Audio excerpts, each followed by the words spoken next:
Hi, I'm Herb Gross, and welcome once again to Gateways to Mathematics, where today we'll be going through the solutions for Self-Test 5, Form B. And again, as I will do before each of these exercise sets, let me advise you to make sure that you have thoroughly studied Form A as well as Form B before you view this.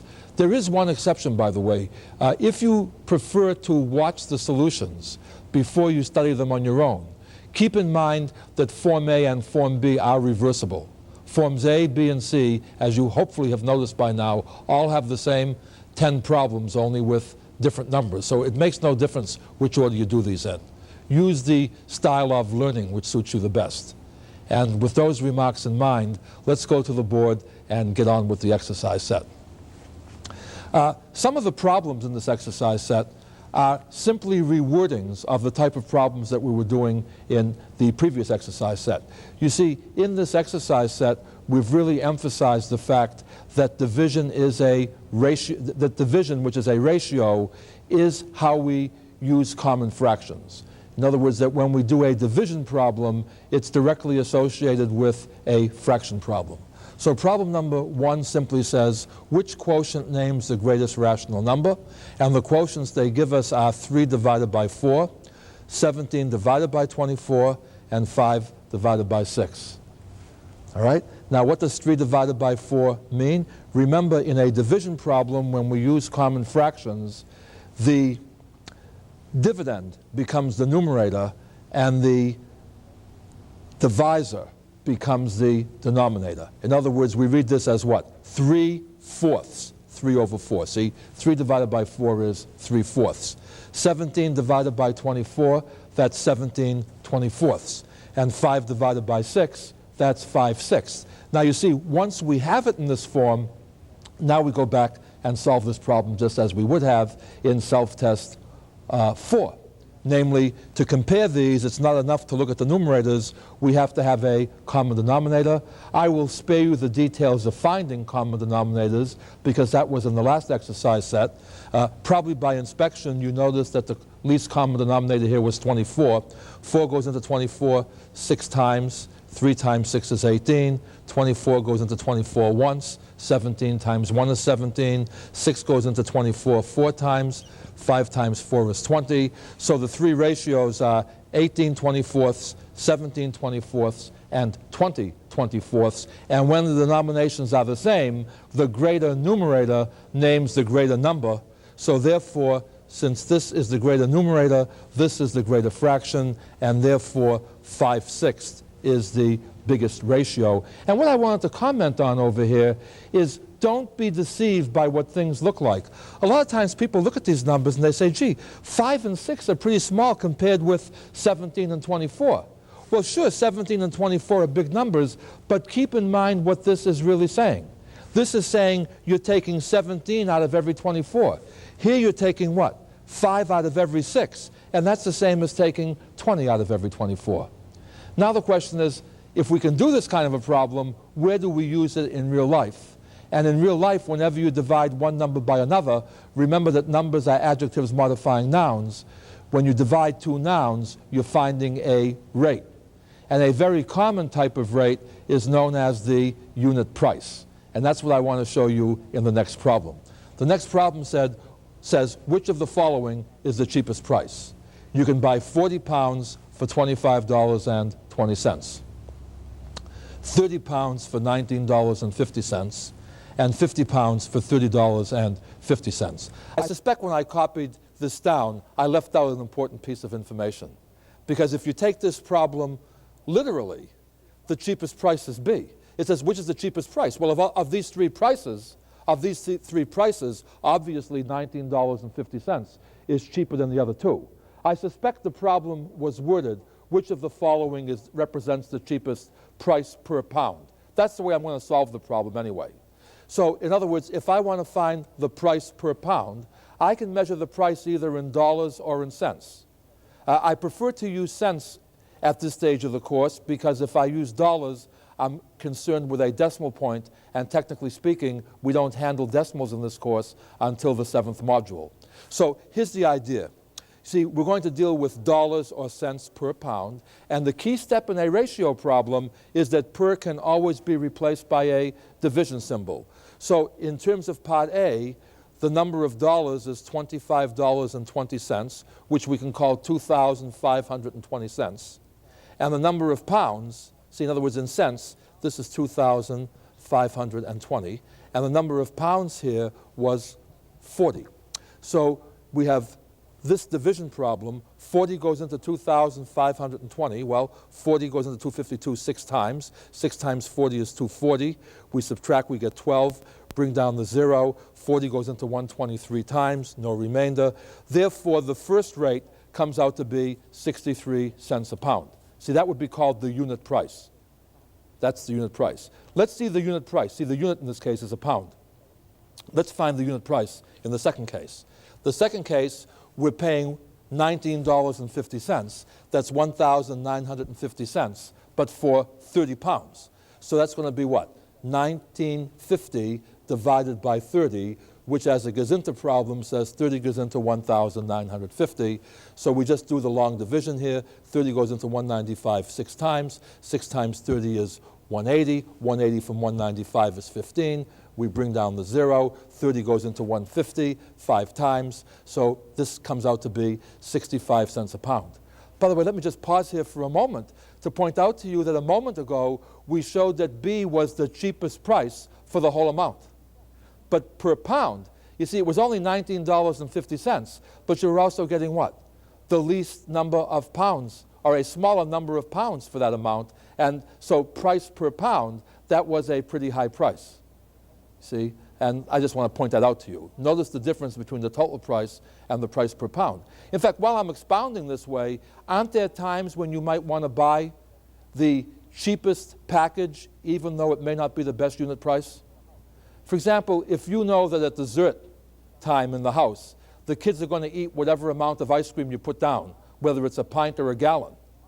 You see, even if the gallon is a better unit price than the pint, and all you want to do is make sure they all get some ice cream, you give them the pint, which is much cheaper than the gallon, and that's the cheapest dessert, even though if you had used 8 pints at that price, it might have been very expensive as opposed to buying 2 gallons. So keep that in mind also. Okay? At any rate, let's go back to Part C. In Part C, you're paying $30.50, which is 3,050 cents, but you're getting 50 pounds. 50 goes into 3,050. Let's see. 50 goes into 305 6 times. 6 times 50 is 300. We subtract, bring down the 0. 50 goes into 50 once. So the third price is 61 cents per pound. So of these three prices, A was what? 63 cents a pound. B was 65 cents a pound. C was 61 cents a pound. So the best price is C. The best price is C. And by the way, does that mean that you're going to buy C? Again, I want to remind you as you're doing these problems, don't lose sight of the whole picture. If all you care about is price, yes, C is the best deal. But is it possible that A or B is a brand that you prefer? Is it possible that the store that charges prices A or B is 20 miles closer to your home and you're going to spend in gas more than the savings are worth? See, all of these thoughts have to go into the decision making. All the mathematics did was it told us the cheapest price. And one more admonition. Dollars per pound is not the same as pounds per dollar. In other words, if you reverse the order, you don't find dollars per pound, you find pounds per dollar. How many pounds you can buy for $1. This is tricky. You see, the more pounds you can buy for $1, the cheaper the price is. You see, $4 a price is cheaper than $4 a pound is a cheaper price than $5 a pound. Okay? But 4 pounds for $1 is more expensive than 5 pounds for $1. See, the more you can get for the same amount, the less the price is per pound. So if you do these things in reverse, make sure you know how to interpret the problem. See, the only thing worse than the wrong answer to the right problem is the right answer to the wrong problem. And that's going to become a theme, especially when we get to Module 9 and are allowed to use the calculator. But let's go on with these problems now. Problem number 3 is also designed to help make sure that we understand what we're doing. Mechanically, all the problem says is, how much is 4/13 times 5/9? And how do we multiply two fractions? We multiply the numerators and multiply the denominators. By the way, I don't suggest that you always do this, but many times we prefer the answer in lowest terms. And if you're going to do that, what I tend to like to do here is, especially if it's not too hard, before I do the actual multiplication, I do an extra step. And I write both numerator and denominator in terms of prime factors. See, I rewrite the numerator as 2 times 2 times 5. The denominator is 13 times 3 times 3.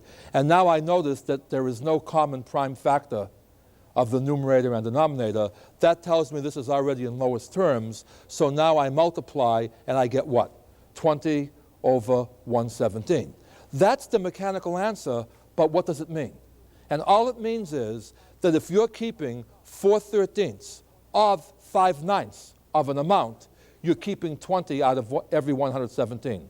And to visualize this, since 117 is the least common multiple of 13 and 9, let's actually compute how much we'd have if we took 4/13 of 5/9. Okay, let's use the amount as being 117. You see, 1/9 of 17 is 13, and 13 times 5 would be 65. See, and get a feeling for what this thing really says. It says at a rate of 5 out of every 9, you would be taking 65 out of every 117. So if you started with 117, all you're keeping is 65. What's happening to that 65? You're now only going to keep 4/13 of that. So at a rate of 4 out of every 13, how many do you keep out of 65? Well, you see, there are 5 13s in 65, so you're going to keep 4 5 times. You see, 65 divided by 13 is 5. 5 times 4 is 20. So how many did you keep altogether? 20. How many did you start with altogether? Be careful, not the 65. That was after you already took a portion. What you started with was 117. And therefore, can you see now what the meaning of part A is? Do you see what problem you've solved that way? Now, part B is designed to warn you, please read carefully. See, part B looks an awful lot like part A, especially if you read incorrectly. Part B says, by what must you multiply 4/13 to get 5/9? And if you read that very quickly, all you see is what? The 4/13, the 5/9, and the word multiply. And most people who are careless, when they see part B, wind up doing part A. See, be careful what this thing says. It says, what number, that's the unknown, must you multiply by 4/13 to get 5/9 for the answer? And by the way, let's construct that. Remember how we did that in the lecture? We want to wind up with 5/9. We have 4/13. To get rid of 4/13, we multiply by 13 over 4. That gives us 1 for the product. And 1 times 5/9 is 5/9. So altogether, we multiply by what? 5/9 times 13/4. 5 times 13 is 65. 9 times 4 is 36. So the answer is what? 65 over 36. And how can we check that? If this is right, what should happen? If we multiply the answer by 4/13, we should get 5/9. And look what happens here. 13 goes into 65 once, 4 goes into 36 9 times, and the answer, lo and behold, is 5/9. Notice that mechanically, when we divided, well, let me just come back to that in a moment, and we'll just go on this way. The way I did this problem actually is how you prove the formula for dividing two fractions. See, basically, when you see blank times 4/13 equals 5/9, that looks like a multiplication problem. But since one of the factors is missing, it's really a division problem. In other words, when you see this problem, how are you supposed to read it? Parentheses equals 5/9 divided by 4/13. And how do you divide? You leave the first number alone, change the division to a times, and invert the second. And what do you wind up if you get that? 5/9 times 13/4. And do you notice over here? That's exactly what I got doing it the other way. 5/9 times 13/4. See, we invert the second because it gives us the right answer. If mechanically you inverted the first, or if you inverted both, you would get a different answer, but it would be wrong. And why would it be wrong? because if you checked out what properties it was supposed to have, it wouldn't have that property. Remember, whatever the right answer is, 4/13 of it has to equal 5/9. And we'll show how that's applied a little bit later on. I did want to show you, however, a way, in case you get confused, as to know whether when you have this, do you write it as 4/13 divided by 5/9, or do you write it as 5/9 divided by 4/13? How do you know this is the right way of doing it? And I thought that I would like to show you a little trick just to help you. You see, putting in fractions just makes this more complicated than if we had used whole numbers. But whole numbers are less confusing. So let's suppose we call this the first number, f, and s for the second number. See, f and s. So this is the first number. See the number on the left of the parentheses, and on the left of the equal sign. Let s be the second number. Now, in this problem, what's the right answer? Parentheses times 2 equals 6. We know the answer is 3. How did you get the right answer? Did you divide 2 by 6, or did you divide 6 by 2? You divided 6 by 2. That's easy. Now go back and see what 6 divided by 2 says. 6 divided by 2 is the second divided by the first. Therefore, the same structure is going to hold in the fraction case. Go back to the fraction case. Second divided by the first is 5/9 divided by 4/13. Remember, if you reverse this problem and do 4/13 divided by 5/9, you will get the reciprocal of the answer, not the answer itself. But you can check that out just to see how this thing works. Okay? And we're going to continue on this way, seeing how multiplication works. Here's an example. Which is greater and by how much? You have a choice between taking 2/5 of 3/7 or 3/10 of 5/14. Well, this starts to get heavy to juggle in your head. I'm taking 3/7 and I'm taking 2/5 of that. On the other hand, I can take 5/14 and then take 3/10 of that. The trick is, don't worry about that. Of means times. And when you multiply two fractions, you multiply numerators and you multiply denominators. So what is 2/5 of 3/7? Of means times. 2 times 3 is 6. 5 times 7 is 35. So 2/5 of 3/7 is the same as 6 out of every 35. On the other hand, what's 3/10 of 5/14? 3/10 of 5/14, okay, that's what? 3 times 5 is 15. 10 times 14 is 140. So 3/10 of 5/14 is 15 over 140. By the way, did you notice that that could be written in lower terms? See, 15 ends in the 5, 40 ends in the 0, so both numerator and denominator are evidently divisible by 5. Well, see, we could have done that here. See, the 5 in the numerator cancels with the 10 in the denominator to leave a 2, okay? And we're left with what? 3 over 28. So you can do the problem that way if you want to. At any rate, though, you see 6 over 35 is 6/35. 6/35 multiplying numerator and denominator by 4 is the same as 24 over 140. So now compare these two results. You see 6 over 35 is 24 over 140, okay? And 15 over 140 is only 15 over 140. So which is the greater one? This one. By how much is it greater? It's greater by what? 9 parts. 24 minus 15. 9 parts in 140. You could have reduced this thing first into lower terms. In other words, you could have reduced this, and now you'd have to compare what? 3/28 with 6/35, and you'd still have to find what?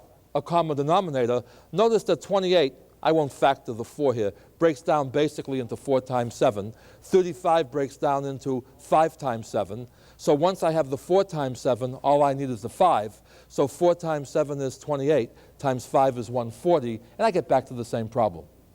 And again, the thing I want you to notice over here is when you're dealing with fractions, you can't go by the actual sizes of the numerator and the denominator. See, 2 over 3 looks pretty small, but it says you're taking 2 parts out of every 3. 1 million over a billion looks very big, but it says you're only taking what? Out of every billion, you're only taking 1 million. That's a very small ratio, okay?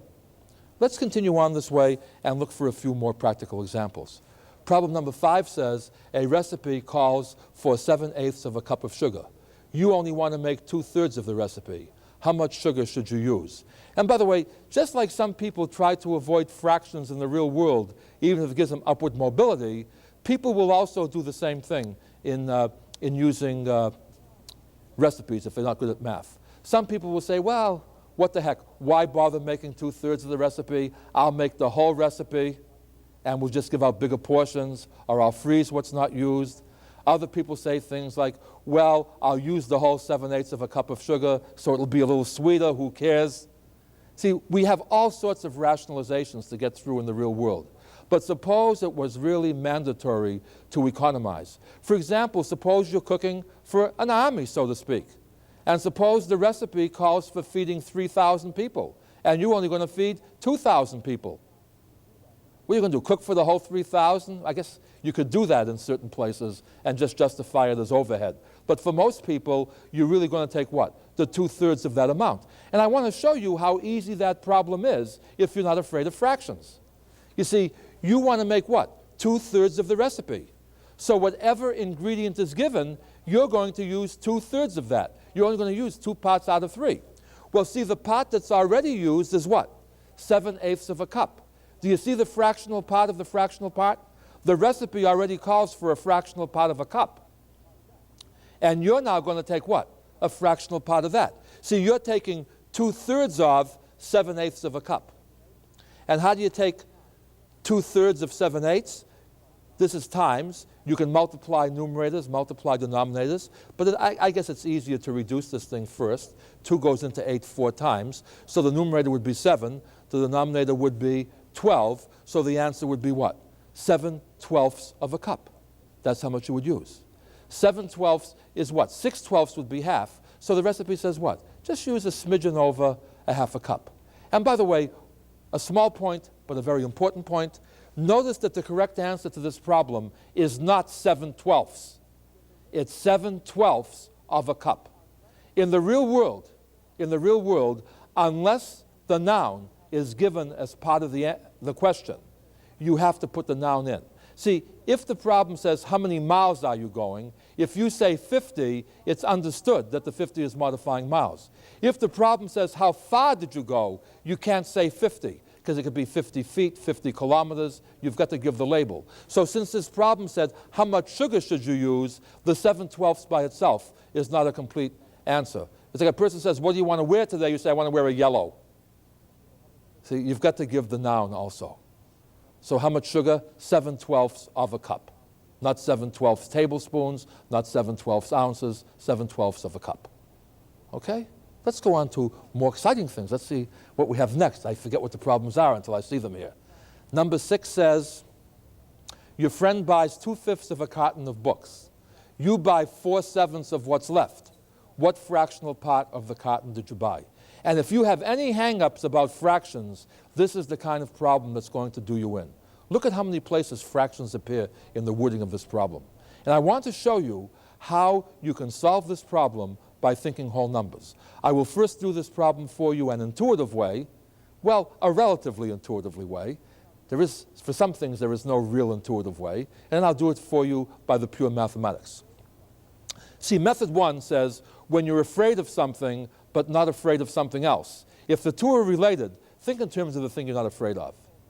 Hopefully you're not afraid of whole numbers. So think whole numbers. Since we're talking about 5ths and 7ths, we want a whole number that's divisible by both 5 and 7. And the easiest one to pick is what? 5 times 7, which is 35. So for the sake of argument, pretend there are 35 books in the carton. What does the problem say? The problem says your friend is buying 2/5 of the carton. 2/5 of the carton is 2/5 of 35 books. 35 divided by 5 is 7. 7 times 2 is 14. So your friend buys 14 books. Now you've got to be careful. Read the problem carefully. The problem says you buy 4/7, and watch the noun that's coming in now. 4/7 is just the adjective. You're buying 4/7 of what's left. You're not buying 4/7 of what he bought. You're buying 4/7 of what's left. Well, if he bought 14 and there were 35 to start with, how many are left? 35 minus 14, which is 21. What are you buying? You're buying 4/7 of the 21 books to the left. 21 goes into 7 goes into 21 3 times. 3 times 4 is 12. In other words, at a rate of 4 out of every 7, see, at a rate of 4 per 7, if this is still bothering you, notice that the rate of 4 per 7 is the same as a rate of what? 12 per 21. We've talked about that before. If you multiply both numbers in the rate by the same whole number, you don't change the rate. In other words, if you're counting by 4s, 12 is the third number you're coming to. If you're counting by 7s, 21 is the third number you're coming to. So you're buying what? 12 books. 12 books out of how many? 12 books out of the 35. Therefore, what fractional part of the carton did you buy? You bought 12 of the 35 books that made up the carton. You bought 12 35ths of the carton. Follow that problem okay? All right. See, now the other way to look at this, method 2, is you just think fractions. You just don't become afraid of anything. You just say, look, my friend bought 2/5 of the carton. So if there were 5/5 to begin with, if he bought 2/5, there are 3/5 left. I'm buying 4/7 of that 3/5. 4/7 of 3/5 is what? Of means times. 4 times 3 is 12. 7 times 5 is 35. There's the same 21 over 35. See, remember the key point is reading comprehension. If the friend buys 2/5, 3/5 is still left. And do you see the difference between this problem and an addition problem? An addition problem would say your friend buys 2/5 of a carton and you buy 3/7 of the carton. Between you, how much of the carton did you buy? Do you see the part of a part here? Your friend buys part of the carton, that leaves a part, and you buy part of what's left. See, keep that in mind. That's a very, very important concept here. Follow that very, very carefully. Make sure you understand that. Okay? And there's lots of other things we can talk about on this problem, but let's go on and make sure we get through the rest of the problems during this particular lecture. Next one is designed to show you that even for fractions, the distributive property for multiplication still holds true. Problem number 7 says, write each of the following as a common fraction in lowest terms. And see, part A says you're going to take 3/4 and multiply it by the sum of 2/3 and 4/7. You see what that says? The parentheses are grouping symbols. Part A says, first add, then multiply. Look at part B. Part B says, take the 3/4 and multiply it by the 2/3. Then take the 3/4 and multiply it by the 4/7. See the distributive property? Add the two together, and let's see what answer we get. And you see, if the distributive property is correct, these two answers should come out to be the same. So let's do that. See, for part A, first of all, 2/3 and 4/7. The common denominator is 21. So 2/3 is the same as 14 over 21. See, multiply numerator and denominator of 2/3 by 7.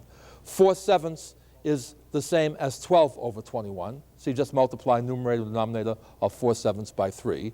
14 over 21 plus 12 over 21 is 26 over 21. So now I'm taking the 3/4 and multiplying that by 26 over 21.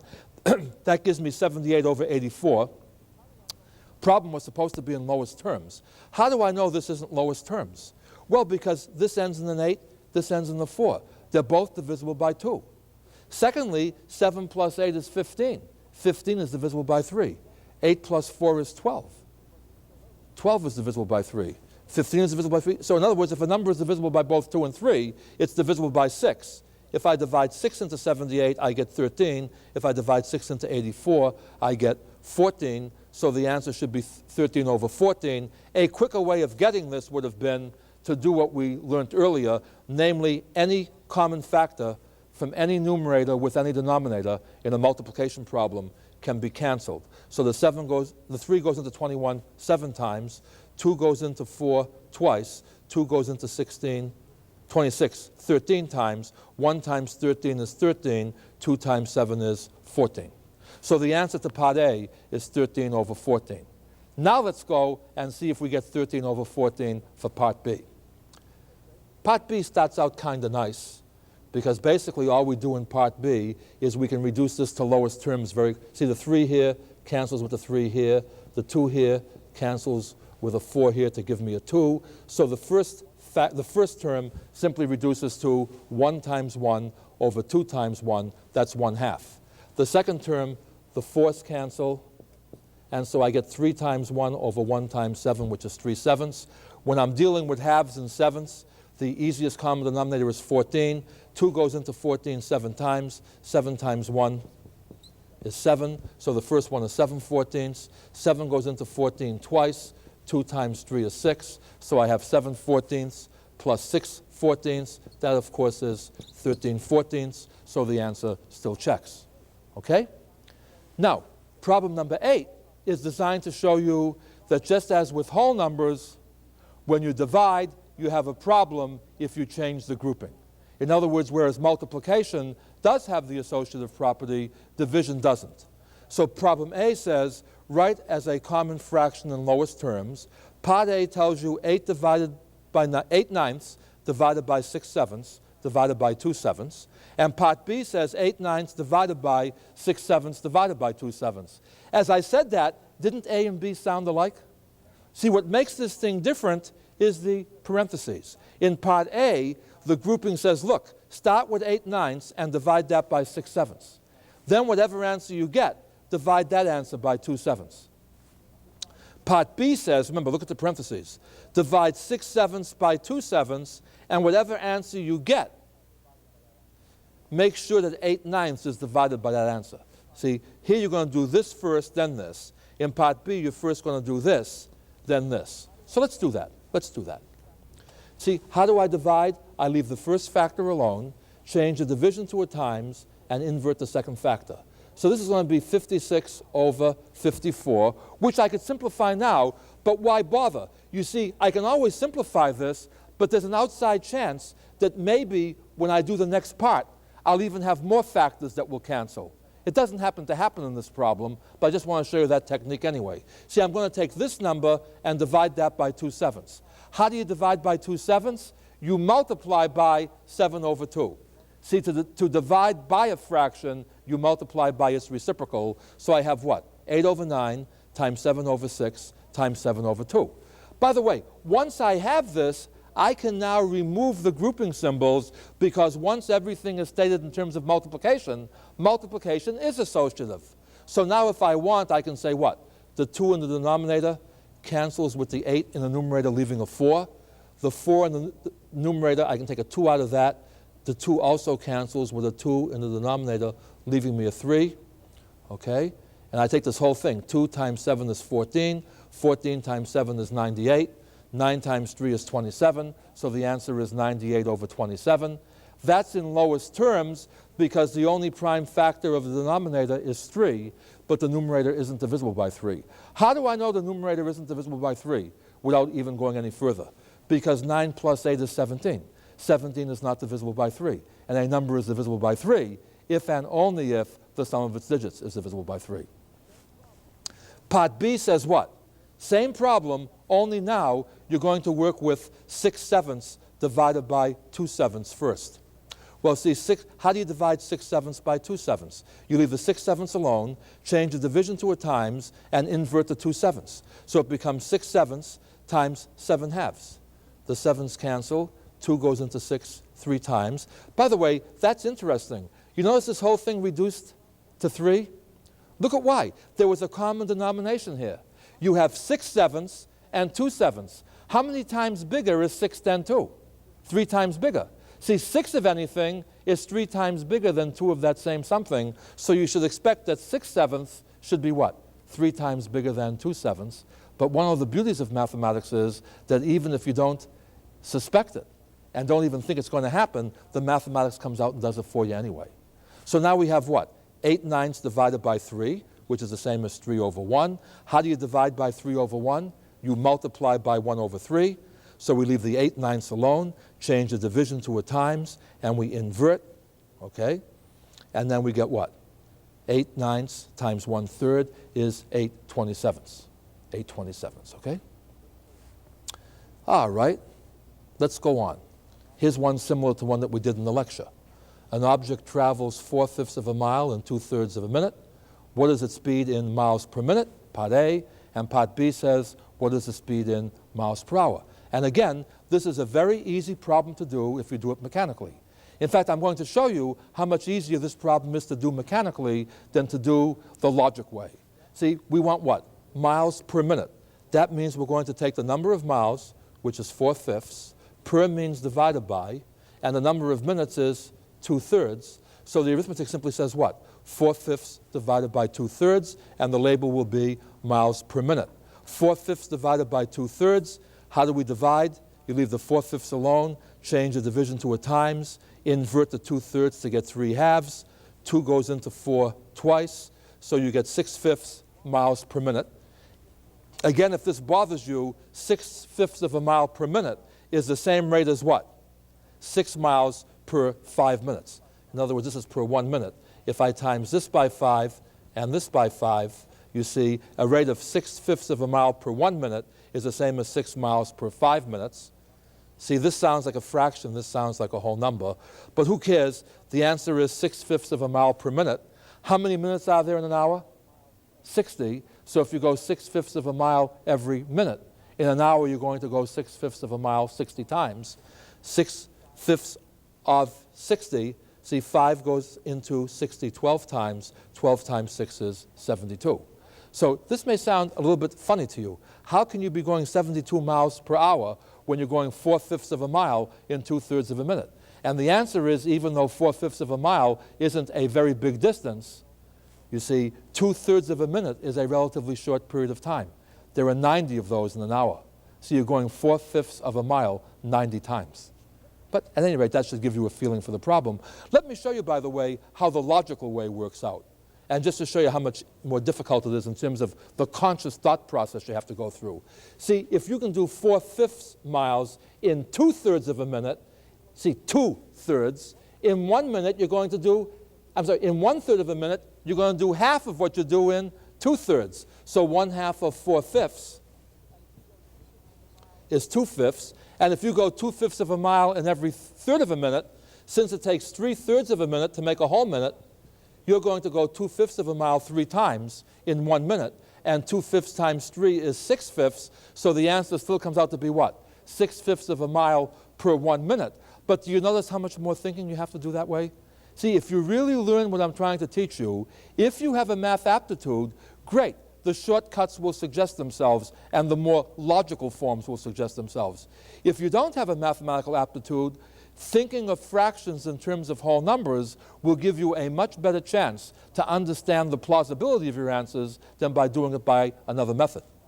Well, anyway, let's get on to the last problem, which is a unit pricing problem only without price. I want to show you how we often try to do things by seeing what happens to a unit.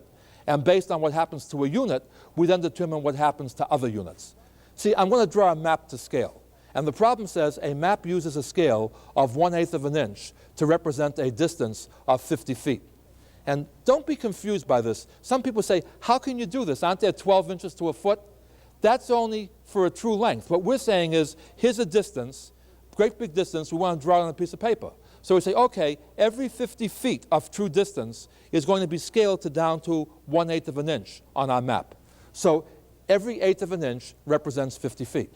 Part A says how many feet distance will be represented by 1 inch, and Part B says how much will be represented by 3/5 of an inch. And in real life, you're usually told to do Part B without being given Part A. In other words, in most real life situations, what will happen is you're looking at the map, and here's point A and here's point B. You take your ruler and you measure the distance between point A and point B, and you find that it's 3/5 of an inch.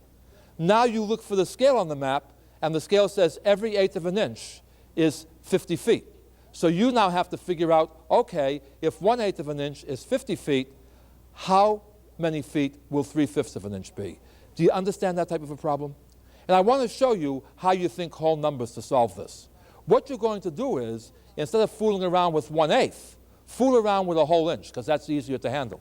See, if every 1/8 of an inch is 50 feet, won't 2/8 of an inch be 50 feet twice, or 100 feet? And 3/8 is what? 1/8 3 times? So 1/8 is 50 feet, so 3/8 will be 50 feet 3 times. So as you count by eighths, notice that the distance that you're representing counts as the multiples of 50, doesn't it? Do you see that? See, 1/8 is 50 feet, 2/8 is 100 feet, 3/8 is 150 feet. The whole inch is 8/8, isn't it? 8/8 is a whole inch. So 8/8 is what? Each eighth is 50 feet. So 8/8 is 50 feet 8 times. That's 400 feet. So there are 400 feet per inch, okay? 400 feet per inch. See, feet per inch is feet divided by inches, all right? Now, here's the trick. If 1 inch represents 400 feet, what's 3/5 of an inch? See, 3/5 of an inch means 3/5 of 1 inch. So whatever 1 inch represents, 3/5 of an inch represents what? 3/5 of whatever 1 inch represents. So to say I want 3/5 of an inch says I'm taking 3/5 of 400 feet. 1/5 of 400 feet is 80, so 3/5 would be 80 times 3, which would be 240 feet. In other words, 1/5 of 400 feet is 80 feet, right? So 3/5 would be 1/5 3 times. That would be 240 feet. Suppose you wanted to do part B without having done part A first. I want to show you it can be done, but that it's slightly more thought-oriented. See, to do part B without A, what you may want to do is find out how many times 1/8 inch is in 3/5 of an inch. After all, how did we do part A? Didn't we see how many eighths there were in a whole inch? But that was easy. There's what? 8/8 in a whole inch. How many eighths are there in 3/5 of an inch? That's a little bit tougher. See, what we're saying is, if you count by 1/8, when will you come to 3/5? But don't worry about that. Work it out this way. See, how many eighths? See, how many times must you take 1/8 to get 3/5? That looks like a multiplication problem, but it's what? A division problem. And it's what problem? 3/5 divided by 8. That's 3/5 times 8 over 1. That's 24/5. That's 24/5. And 24/5, you see, every 5/5 makes up a unit. So 24/5, 5 goes into 24 almost 5 times, right? It's 4 with a remainder of 4. So there are approximately 5 1/8 in 3/5. But we're not going to pursue that much further right now. We may in a little while look at that. So basically what we're saying is, in 3/5 inches, we have 1/8 of an inch 24/5 times. In other words, we have 50 feet this many times. 50 times 24 over 5, 5 goes into 50 10 times. 10 times 24 is 240. So there's the same answer, 240 feet. You see, and a quick estimate would be, roughly speaking, how many 3/5 are there in 1/8? About 5. So you'd expect that 3/5 of an inch would represent a length that was about 5 times as long as 1/8 of an inch. And since 1/8 of an inch represents 50 feet, 5 times that would be 250. So without even knowing the exact answer, you'd say what? It's around 250 feet, and 240 certainly qualifies on that. By the way, I usually like to close after I've done the last problem. There is something I would like to reinforce with you in terms of vocabulary. When I say to you, take 1/2 of 8, a lot of students will convert that into a division problem because they say, when you take half of something, aren't you dividing? Here's where I want you to pay attention to language. When I take half of 8, I'm multiplying 8 by 1/2. See, 1/2 times 8 means 1/2 of 8. What I am doing is to multiply 1/2 by 8 is the same as dividing 8 by 2. You see, to multiply by 1/2, you're dividing by 2. It's a different problem. See, the tricky part is when you start taking fractional parts of a fractional part, what do you subconsciously start to think of? A part of a part suggests the word division. And that's tricky, because when you take a part of a part, that's multiplication. And division is nothing more than a multiplication problem where one of the factors is missing. Please try to think things through from that particular point of view. Everything seems to go wrong when we try to memorize fractions. Why? Because when you multiply 2 whole numbers, you expect the number to get bigger. But when you multiply 2 fractions, since you're taking part of a part, the correct answer is going to be what? Smaller than the factors. When you divide, you think of things getting smaller. But when you divide by a fraction, the thing gets bigger. See, this is tricky. 12 divided by 2, maybe I ought to write it down here, I don't know. Can we get that? 12 divided by 2 is 6. But if I take 12 and divide that by 1/2, see, 12 divided by 1/2, how do you divide by 1/2? To divide, you multiply by the reciprocal. And suddenly, see, 12 divided by 2, that checks with our intuition. The answer comes out to be 6. It's smaller. But what happened with 12 divided by a half? The answer is 24. Why did that happen? Because 12 relative to 1/2 is 24 times as big as 1/2. See, think of it in terms of money. See, how many half dollars does it take to make up $12? Every 2 half dollars give you $1. So for $12, you're going to need 2 halves 12 times. That's $24. So don't be tricked into a pseudo-language problem. Think the concept through. It's worth taking an extra little while now before you go on to Module 6. Because what you're going to find is, if you have mastered Modules 4 and 5, 6, 7, and 8 are almost going to seem like free prizes. At any rate, I've droned on long enough for today's session. We're going to meet again.